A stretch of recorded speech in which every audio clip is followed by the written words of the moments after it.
Mix by Shailendra बाबू।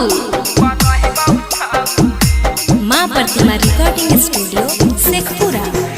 Music by आप DJ Vikas singer Akhilesh Lal Yadav को। कैसे कहियो दिल के बात बड़ी लागो हा कहू लाज। कैसे कहियो दिल के बात बड़ी लागो हा कहू लाज।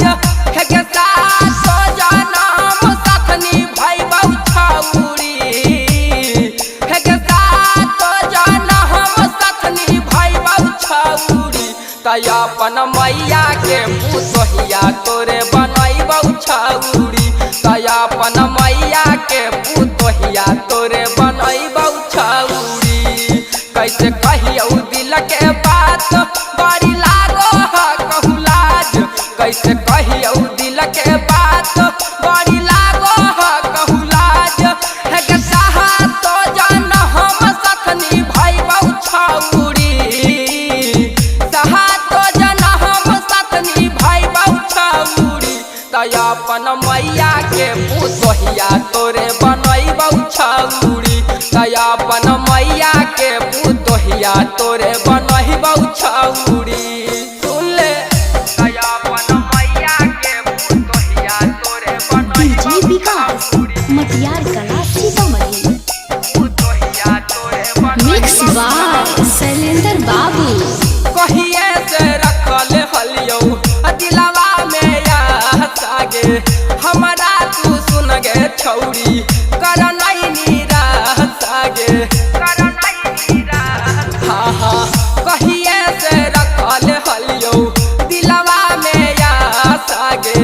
हमरा तू सुन गे छौरी करनई नीरा सागे। बहरा पारी बाहर से मिलाई बहु छौरी।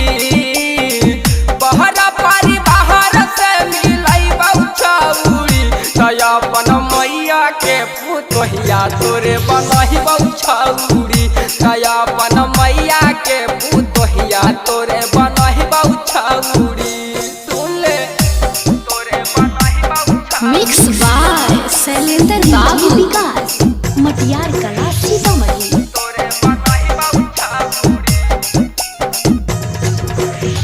रही करया मन हमाके मानी लेना बात आगे।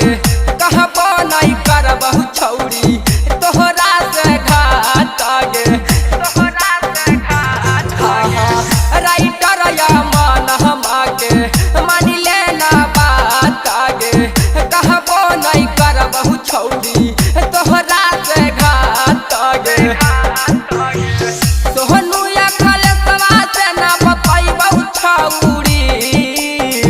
भिकिया खलेसवा से ना बताई बहु छौरी। तय अपन मैया के पुतोहिया तोरे बनही बहु छौरी।